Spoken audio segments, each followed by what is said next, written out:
These are some NBA players who refuse to take basketball seriously. And to start, we're going to look at Michael Beasley. Now, I don't know about you guys, but I thought Michael Beasley was about as safe as it gets. A guy with pro-ready size, effortless scoring touch, smooth footwork, and a left-handed jumper that looked like silk. He really looked like a textbook modern scoring forward. This guy was viewed as the number 2 pick in the 2008 NBA draft, which got endless hype from people who believed he would be the next Kevin Durant. At the time, there weren't many people questioning that comparison. When you watched him play, you wondered what could stop this guy. He was going to come in and score the ball in the NBA immediately. As a gifted mismatch in isolation, a smooth pick-and-pop threat, and a lefty you could give the ball to when the clock was dying. But if he had ever taken the game as seriously as his talent, Michael Beasley looked like he was on a trajectory to the top of the league. That draft aged incredibly well. Derrick Rose, Russell Westbrook, Kevin Love. So surely the guy who went second overall would become a star too, right? After his rookie season, where he averaged about 14 points and 5 rebounds on solid efficiency, there was no sign of what was coming.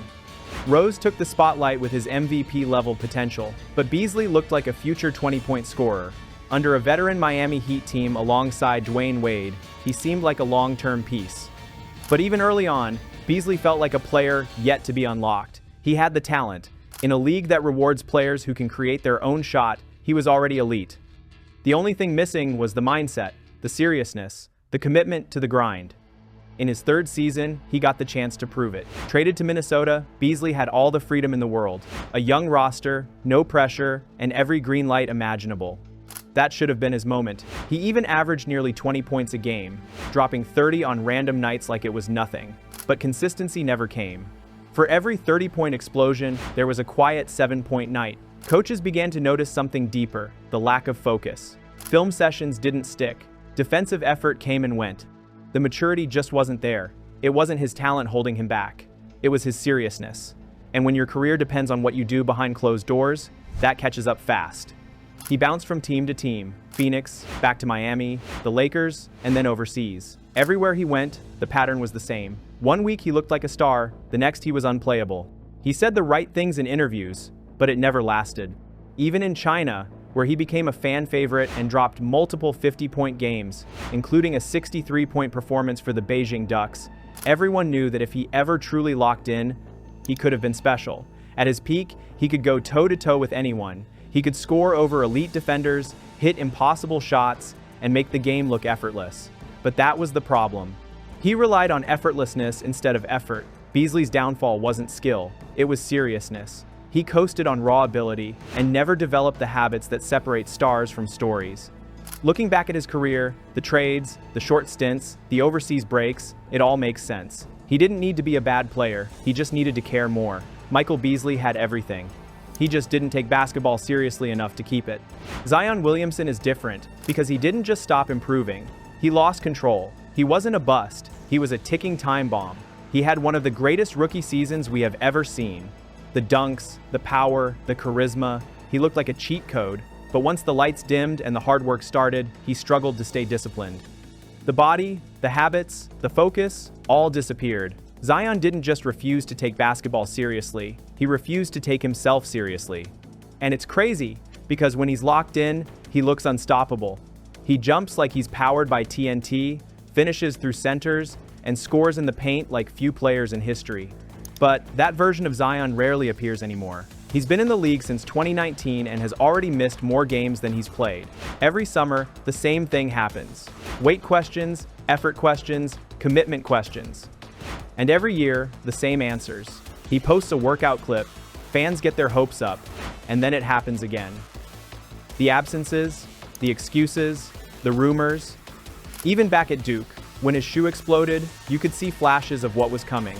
Not the injuries themselves, but how he would handle them. The guy who once attacked everything stopped attacking anything. And when he's on the bench laughing while his team is being eliminated, that's when you realize it's not about injuries anymore, it's about mentality.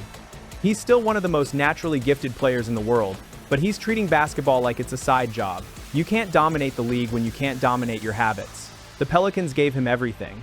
A franchise, a fan base, a max contract. In return, he gave them flashes of greatness and years of frustration. Zion didn't just stop caring about conditioning. He stopped caring about what comes with greatness. The focus disappeared. The drive disappeared. Instead of silencing critics, he fed them. It's one thing to get hurt. It's another to not care enough to come back better. He could have been the face of the league. Instead, he became the face of wasted potential. He went from being the most explosive rookie since LeBron to the guy who fans pray will just play 50 games. The craziest part is that he's still only 25. He could flip it tomorrow if he really wanted to. But every year, that window gets smaller. Zion Williamson didn't get beaten by injuries. He got beaten by his own choices. Nick Young was never supposed to be a superstar, but he could have been much more than a meme. Swaggy P had the kind of confidence that made fans love him. Smooth jumper, effortless swagger, instant energy. But the problem was that Nick Young loved being famous more than being great. When you watched him play, you could tell. The celebrations came before the shot went in. The highlight mattered more than the win. And that's what separated him from players who actually took it seriously. He had all the tools to carve out a long, respected career. He was a walking bucket when he wanted to be. But the key phrase is, when he wanted to be. Some nights he would drop 30. Other nights, he would forget what a defensive rotation was. He became a meme for celebrating too early, a blooper for turning his back before the shot went in. It was entertaining, sure. But at some point, the league stopped laughing with him and started laughing at him. He had the talent to stay in the NBA for years, but not the mindset to adapt when his role shrank. Nick Young's story isn't about ability, it's about attention. When your focus is on being viral instead of being valuable, you lose the game long before the final buzzer. Swaggy P didn't fail because he wasn't good enough. He failed because he turned the NBA into a party. He cared about the moment, not the mission. And when the music stopped, there was nothing left. A career that could have been respected became a punchline. He was too busy being swaggy to be successful.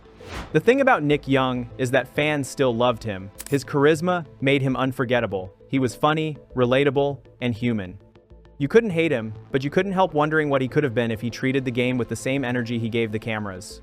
If he had dedicated himself to the way he entertained people, we would be talking about him as one of the best role players of his era instead of a meme that never grew up.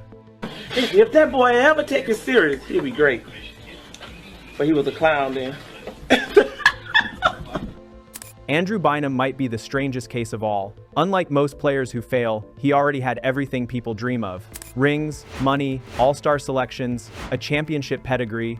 But after reaching the top, he stopped caring completely. Drafted out of high school, Bynum was the youngest player in NBA history. The Lakers developed him into a dominant big man who could post up anyone. For a few seasons, he looked like the next great center in the league. He had footwork, touch, and size that made him nearly unstoppable in the paint. But as soon as he tasted success, he checked out. He clashed with coaches, skipped practices, and stopped listening. The work stopped the moment he got validation. He stopped lifting, stopped running, and even injured himself bowling.